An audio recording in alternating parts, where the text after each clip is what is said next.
Сайн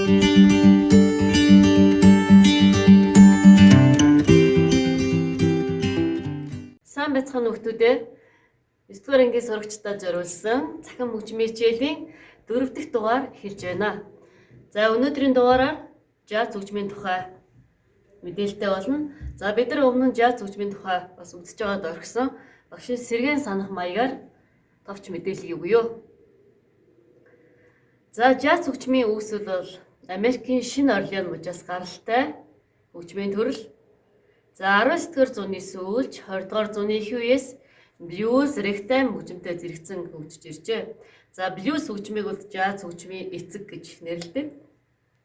За жаз хөгжмийг бол Америкийн сонгодог хөгжимч гэж олон хүмүүс үздэг юм байна. За 1920-ад оноос жаз хөгжим нь бие даасан хөгжмийн томоохон хэлбэр болж хөгжмийн бусад төрлүүдэд нөлөөлж эхэлжээ. За жаз хөгжмийн гол онцлог бол шууд зохион хөгжимдөх, за уламжлалт хөгжмийн зэмсгүүдийг өр мөцөөр дуугаргах арга барил, за баялаг хэмнэл, хөг аялгын сонин содон дуурсал юм аа. За ингээд бид нар өмнө нь Луи Армстронгийн What a Wonderful World гэдэг дууг сонсч ирсэн бол энэ удаа дуугаас сурна.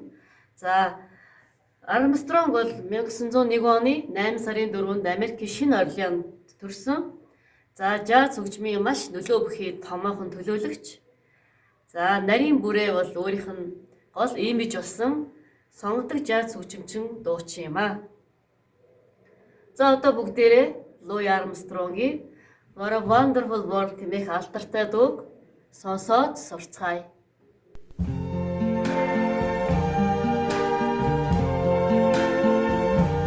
I see trees of green, red roses too. I see them bloom for me and you. And I think to myself, what a wonderful world.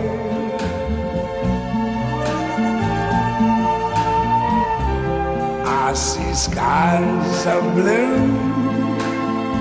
and clouds of white, the bright blessed day, the dark sacred night. And I think to myself, what a wonderful world.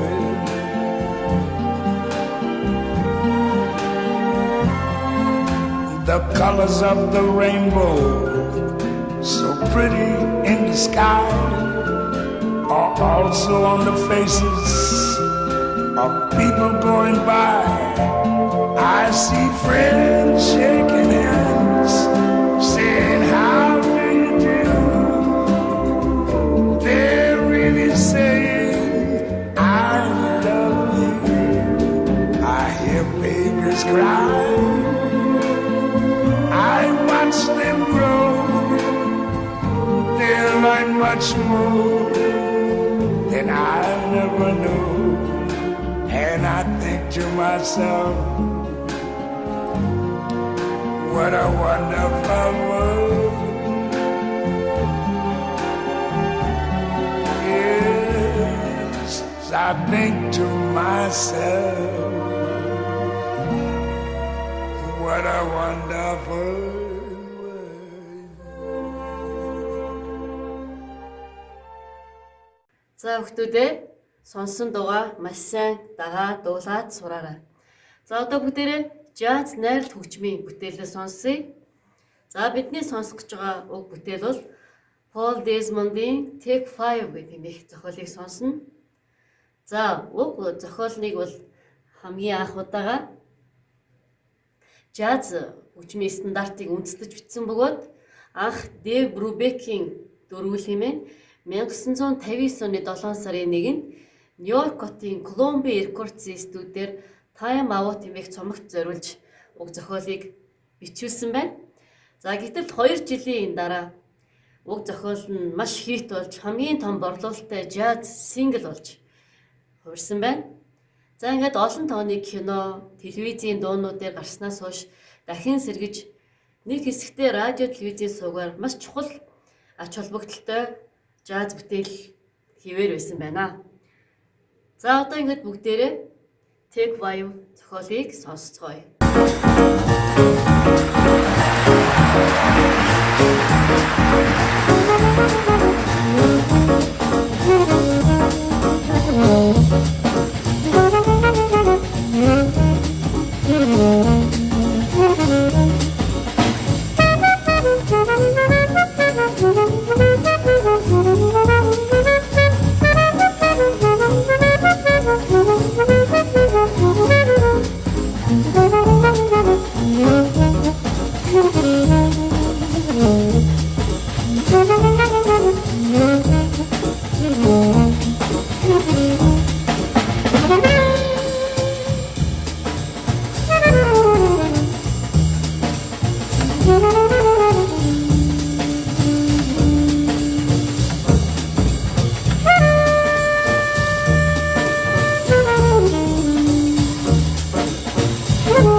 За Take 5 зохиолын анхны хувилбарыг бүгдээрээ сонслоо.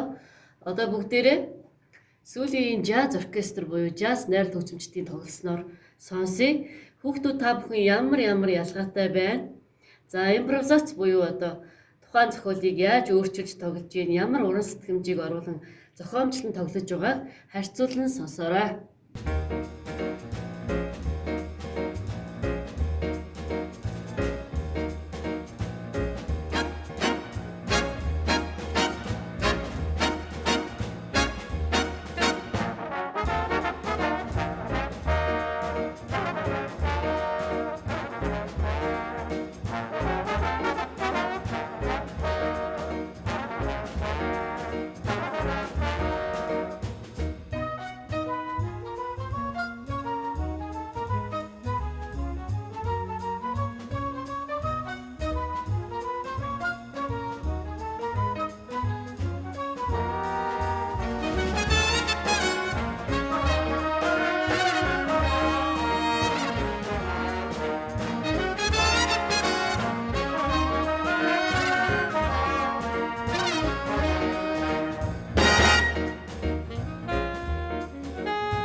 За бүгдээрээ jazz найрал хөгжмийн тухай товч ойлголттой болъё. За бидний саяын сонссон jazz найрал хөгжим нь 15 орчим хүний бүрэлдэхүүнтэй байна. Тэгэхээр ерөнхийдөө хамгийн багадаа 7-оос 15 хөгжимчний бүрэлдэхүүнтэй байдаг байна. За jazz найрал хөгжим нь бол Нью-Йорк хотод анх хөгжсөн төрөл. За үүнд Флетчер Хендерсон, Дюк Эллингтон зэрэг jazz хөгжимчид тус төрлийг шинээр санаачлагад аранжировкийг хийхэд бол маш том үүрэг гүйцэтгэсэн байна. За jazz найрал хөгжмийн бүтэц, цар хүрээ, онцлог шинж байдал нь бол бусад хөгжмийн төрлөөс маш их ялгаатай байдаг.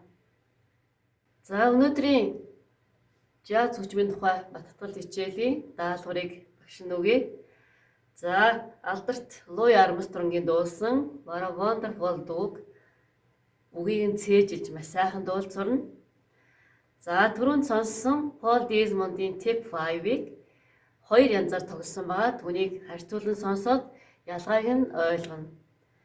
За мөн jazz найрал хөгжимд ямар хөгжмийн жимсгүүд, ямар үүрэг гүйцэтгэж байгааг сонсож мэдэрнэ.